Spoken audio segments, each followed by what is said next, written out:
Coming up on District Wire News, arguments just ended at the Supreme Court on emergency access to abortion care. We spoke to protesters outside the court. Also, American university students took to the Quad to protest for Palestine.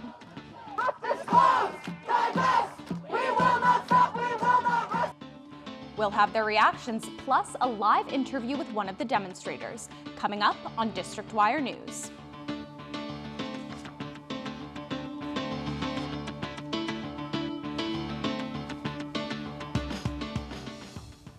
Good afternoon. I'm Grace Harmon. And I'm Lauren Spires. Thanks for joining us. The Supreme Court heard arguments this morning on the right to an emergency abortion after Idaho's near-total abortion ban contradicted federal law. Jane Caroline Fusco reports on the protesters who stood outside the courthouse, making their voices heard. What do we want? When do we want it? Protesters stood outside the U.S. Supreme Court for hours this morning as the justices heard arguments for Adkins versus the state of Idaho. The case will determine the future of emergency room access to abortion. Many pro-choice advocates came to the rally saying access to safe abortion is health care. People need to be able to access emergency life-saving care. Every pregnancy is different, and so it's really important that people have the ability to go to their ERs and get the care that they need. Justices heard arguments on Idaho's near-total abortion ban. They will decide if it can override a federal law that mandates that hospitals receiving government funding must provide abortions to women in life-threatening situations. Pro-choice advocates organized the rally to support the community they say they found after the Dobbs decision. We're scared about what a lawless Supreme Court might continue to unleash on us, on pregnant people in this country. Pro-life advocates were also set up outside the court. Even though they were small in numbers, Rachel Neesmith says she doesn't feel intimidated. Even though I'm here as the representative, I represent a lot of people who care about this issue too. No matter what the decision is, protesters say they will continue to make their voices heard. What's at stake is people's lives, people's health, and their ability to get the health care that they need. Jane Caroline Fusco, District Wire News. AU students gathered on the Quad yesterday to protest President Sylvia Burwell's statement ignoring a recent AU student government motion to divest from Israeli investments. Abby Lynn Williams brings us a reaction from the protest.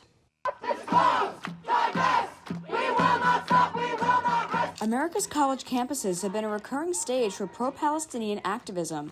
As the Israel-Hamas war reached its 200th day, student activists have taken to the Quad to protest the war in Gaza, with American universities' students raising their voices and signs against the violence. The protest comes after the American University's student government passed a resolution on Sunday calling for AU to divest and disclose Israeli investments. The protest saw several students march from the Quad up to President Burwell's office following recent anger over campus protest sanctions and her statement on Sunday denouncing the AUSG's divestment resolution. Caden Wime, one of the senators who wrote the resolution, said it was done to raise awareness of the struggles of Palestinians in Gaza. We have two Muslim senators in the Senate. At a time when Muslim and Arab struggles and the awareness of them on campus and internationally is being suppressed more than I think any other group on campus, we really need to provide a voice in AUSG. The protest was organized by AU Students for Justice in Palestine.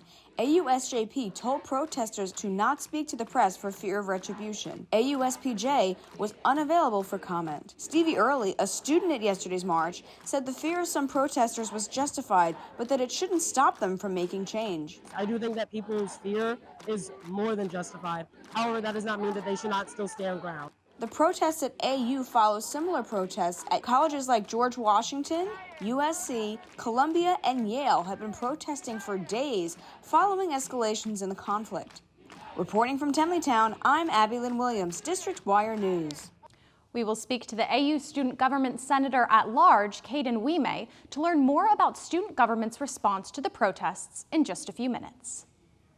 AU President Sylvia Burwell condemned the undergraduate Senate resolution to cut ties with Israel amid the ongoing military offensive in Gaza. The resolution calls upon university administration to follow suit by halting financial relationships, speaking engagements, and study abroad programs affiliated with Israel. In her emailed statement to the student body, Burwell characterized the resolution as non-binding and counterproductive to the university's values of academic freedom, inclusion, and belonging. Noam Emerson Fleming, the president of the Jewish Student Association, says he questions the timing of the undergraduate Senate resolution. They haven't done any of the things that all of them talk about every time they go on Instagram and start campaigning. And then now, they want to, right before Passover, on a bill announced during Shabbat, bring what's fundamentally an anti-Semitic bill to the floor and pass it. Like, that's a little suspicious to me. AU is not the only school dealing with protests. Students at Columbia University agreed to scale down their encampment this morning. Remained on the university's main campus as of yesterday. The agreement comes just one day after university officials announced classes will be hybrid for the rest of the semester. The switch gives students an option to attend classes online if they have safety concerns.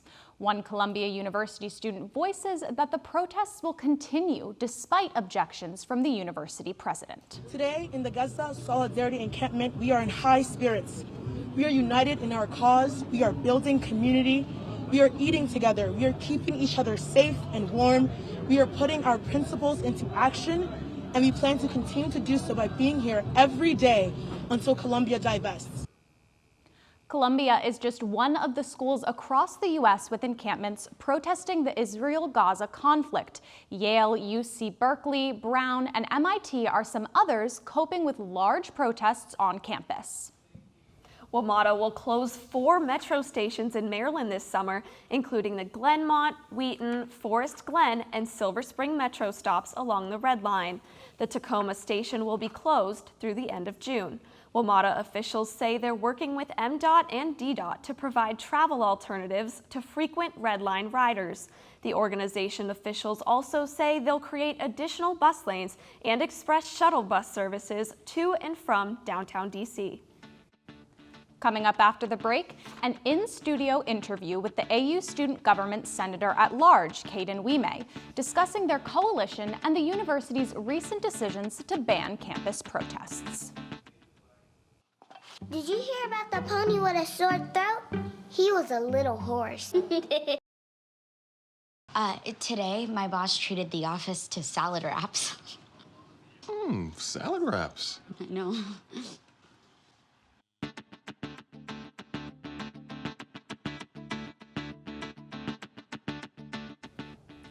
Earlier, we reported on the ongoing protests at American University in response to the Israel-Hamas war. Many students on campus had mixed emotions. Joining me now is the AU Student Government Senator at Large, Caden Wime. Thank you for coming in studio today. We really appreciate it. So can you tell me a little bit about some of the coalition building that went into passing this resolution? Yeah, definitely. So first of all, Grace, thanks so much for having me, and thanks to your team. You know, like any resolution, especially those with, you know, pulling together different groups on campus, we do have to build coalitions and make sure that everyone's, you know, on the same page when it comes to how this resolution will affect campus life and, of course, the communities that it's affecting across the world. So we had to bring together AU dissenters, and they were a really massive driving force behind the work and the writing of this resolution.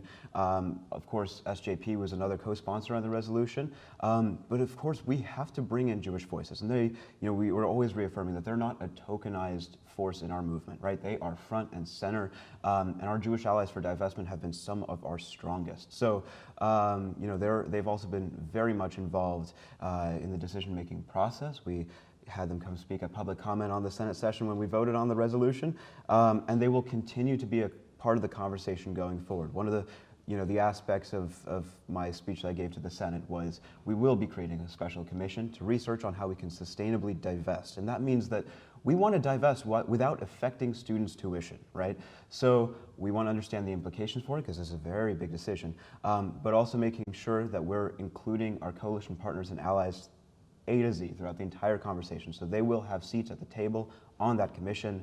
But what's unfortunate is that we thought administration would have a seat at that table, a seat on that commission. And Sylvia Burwell's email, which was, you know, posted 1 hour after our decision, very clearly expressed that they do not want to engage in any dialogue with us. But that won't deter us. The student government, we were elected to do a job. we will do that job, and we will continue advocating for the students we represent. And we'll continue advocating for Palestinian life, land, and liberty. Yeah.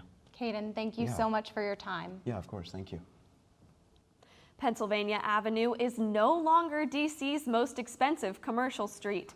The Wharf's main avenue takes the average rent in the area, hitting a high of $95 per square foot. The Wharf will continue to flourish as the $400 million downtown action plan passed by the city seeks to bring entertainment and open spaces to the neighborhood. TikTok is one step closer to being banned in the United States. President Joe Biden signed a bill today that could take away the app. Alex Engel reports on how AU students feel about the new law.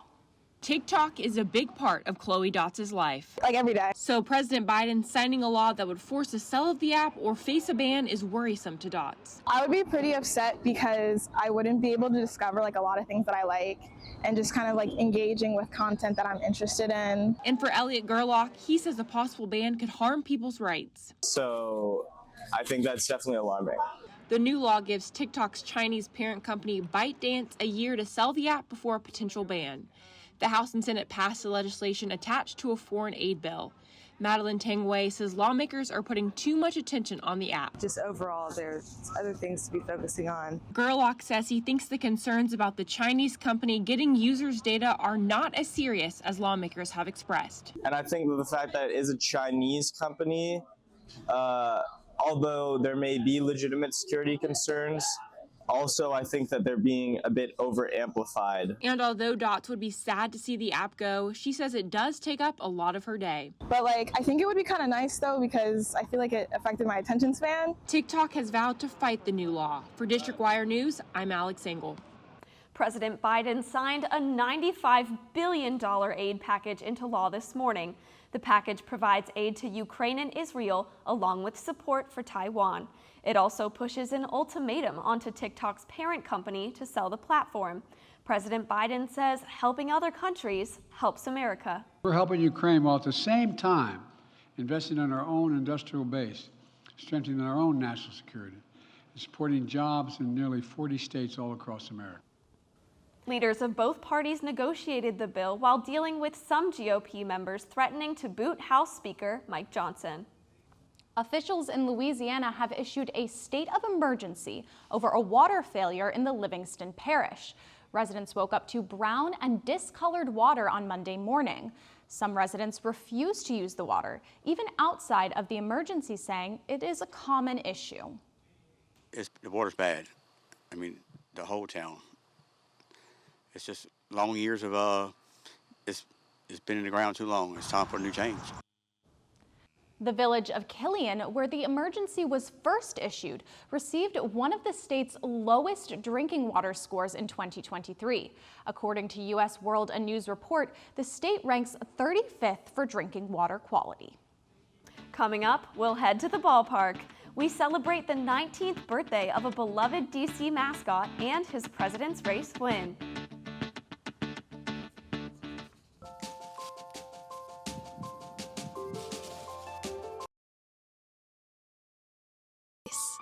My parents aren't perfect, but they're perfect for me.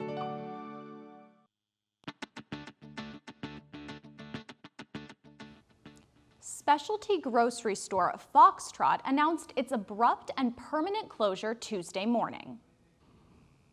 Foxtrot had 33 locations nationwide, with 10 DC locations opened since 2021.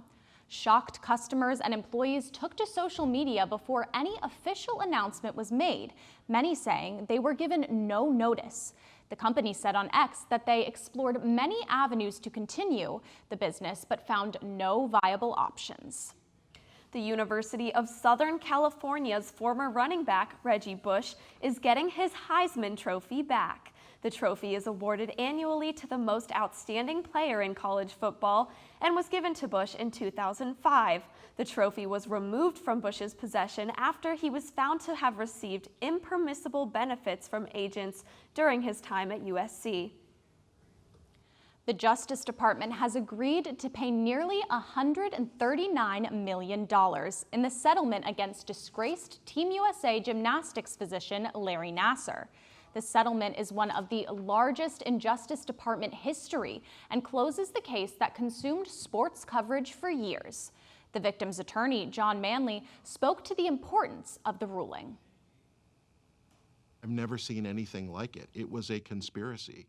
And if I told people in 2015 that the USA Gymnastics, the U.S. Olympic and Paralympic Committee, and the Michigan State University and the FBI were going to conspire together to conceal this, no one would have believed me, but that's what happened. Nasser is currently serving a life sentence for federal convictions relating to child pornography and sexual assault. Archaeologists have just discovered centuries-old cherries inside 2 glass bottles stashed in George Washington's historic Virginia home. The well-preserved bottles were discovered during a major revitalization of Washington's mansion. Archaeologists say the bottles are roughly 250 years old and were found beneath a brick floor late in the 1700s. Nearly 40% of people in the U.S. are living in areas with unhealthy levels of air pollution, according to the American Lung Association. The report also found that people in the United States experienced more very unhealthy or hazardous air quality days than any time in the survey's history. Ozone pollution, however, is improving. About 2.4 million fewer people are living in areas with unhealthy ozone pollution in comparison to last year. Well, if you didn't get a chance to enjoy the nice day outside, you'll have to wait a few days for it to warm up again. Tomorrow and Friday will have partly cloudy skies, but it will only warm up to be in the low 60s. Saturday will be mostly cloudy with an afternoon high in the mid-60s. Then on Sunday, we'll heat up to summer conditions. Sunday's high is expected to make it into the low 80s, but expect the warm weather to stick around for the beginning of next week. This weekend was cause for celebration as the Washington Nationals won their series against the Houston Astros. Sunday's game ended 6-0, but that wasn't the only reason why the stadium was roaring with applause. The beloved mascot Screech celebrated his 19th birthday and as a present won the president's race. Mascots from across the DMV came to take on the Eagle, including the Capitals Slapshot, the Wizards G-Wiz, the Commanders Major Tutty, and making her yearly appearance was Mama Screech. Screech's birthday celebrations also fall on Kids Opening Day, where young baseball fans get a chance to be announcers, ball boys, and throw out the first pitch. That's all we have for you today. Thanks for joining us. I'm Grace Harmon. And I'm Lauren Spires. Have a great rest of your day.